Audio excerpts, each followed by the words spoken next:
കോൺഗ്രസ് അനുഭാവിയായി മാത്രമല്ല നമ്മൾ രമേശ് പിഷാരടിയെ കണ്ടിട്ടുള്ളത്. രമേശ് പിഷാരടി എന്നും വലതു സഹയാത്രികനാണ്. ഒരല്പം കൂടി നമ്മൾ കൃത്യമായി പറഞ്ഞാൽ ഒരു കോൺഗ്രസ്സുകാരനാണ് അദ്ദേഹം. രാഷ്ട്രീയം അദ്ദേഹം സംസാരിക്കുന്നു നമ്മൾ കേട്ടിട്ടില്ല. ഒരു പൊതു ചടങ്ങിൽ കോൺഗ്രസിന്റെ ഭാഗമായി പിഷാരടി സംബന്ധിക്കുമ്പോൾ പിഷാരടി നർമ്മത്തിൽ ചാലിച്ച കാര്യങ്ങളും ട്രോളുകൾ പോലെയുള്ള കാര്യങ്ങളൊക്കെ പറഞ്ഞങ്ങനെ സദസ്സിനെ കൈയെടുക്കുമെന്നുള്ളതല്ലാതെ പിഷാരടി ശക്തമായ രാഷ്ട്രീയ ചർച്ചകളിലോ ശക്തമായി രാഷ്ട്രീയം പറഞ്ഞ് എതിരാളികളെ പ്രതിരോധിക്കുന്നതിലോ ആക്രമിക്കുന്നതിലോ ഒന്നും മുന്നിട്ട് നിൽക്കുന്നതായി നമ്മൾ കണ്ടിട്ടില്ല. പക്ഷേ പിഷാരടി ഒരു കോൺഗ്രസ്സുകാരനാണ്.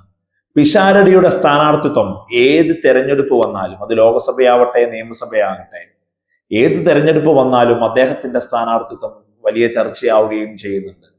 ധർമ്മജൻ ബോൾഗാട്ടി എല്ലാം കഴിഞ്ഞ നിയമസഭാ തെരഞ്ഞെടുപ്പിൽ ബാലുശ്ശേരിയിൽ നിന്ന് മത്സരിച്ചു, തോറ്റു അദ്ദേഹം സച്ചിൻ ദേവിനോട്.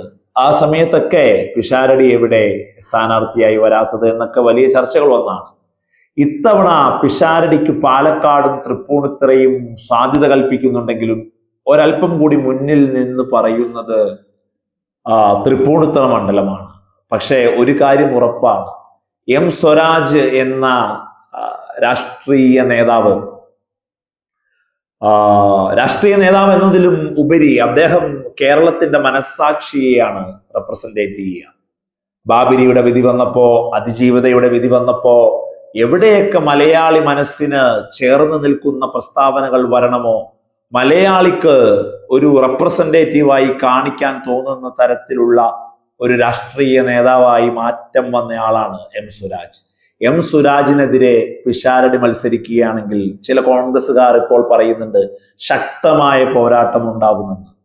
കോൺഗ്രസ്സുകാരോട് ഒന്നേ പറയാനുള്ളൂ, ഇത് വെറുതെ ഇങ്ങനെ ഒരു സെലിബ്രിറ്റി സ്റ്റണ്ട് അല്ല.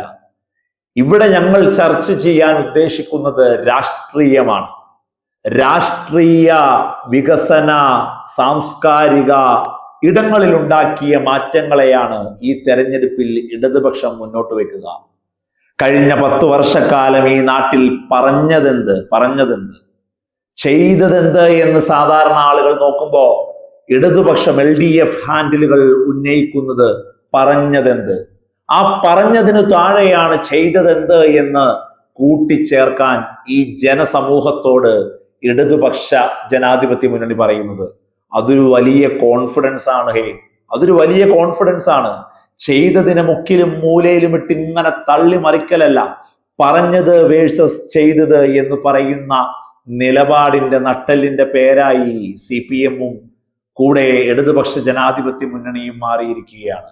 അതിനെ ഏറ്റവും കൂടുതൽ ഷോക്കേസ് ചെയ്യാൻ ഈ സാംസ്കാരിക രാഷ്ട്രീയ കേരളത്തിൽ മുന്നിൽ നിൽക്കുന്ന വക്താവായ സുരാജിനെതിരെ മത്സരിക്കാൻ പിഷാരടിയോ, രാഹുൽ മാങ്കൂട്ടത്തിൽ ഇങ്ങനെ വെല്ലുവിളിച്ച് പാലക്കാട്ടേക്ക് കൊണ്ടുപോയി തോപ്പിച്ചു എന്ന് പറയുമ്പോ അവിടെ നടന്നത് എന്താണെന്ന് ഇന്നും രാഷ്ട്രീയ കേരളം ചർച്ച ചെയ്തുകൊണ്ടിരിക്കുന്നുണ്ട്.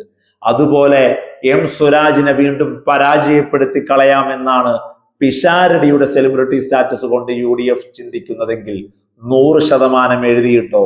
വോട്ടെണ്ണുന്ന ദിവസം ഏറ്റവും കൂടുതൽ ആളുകൾ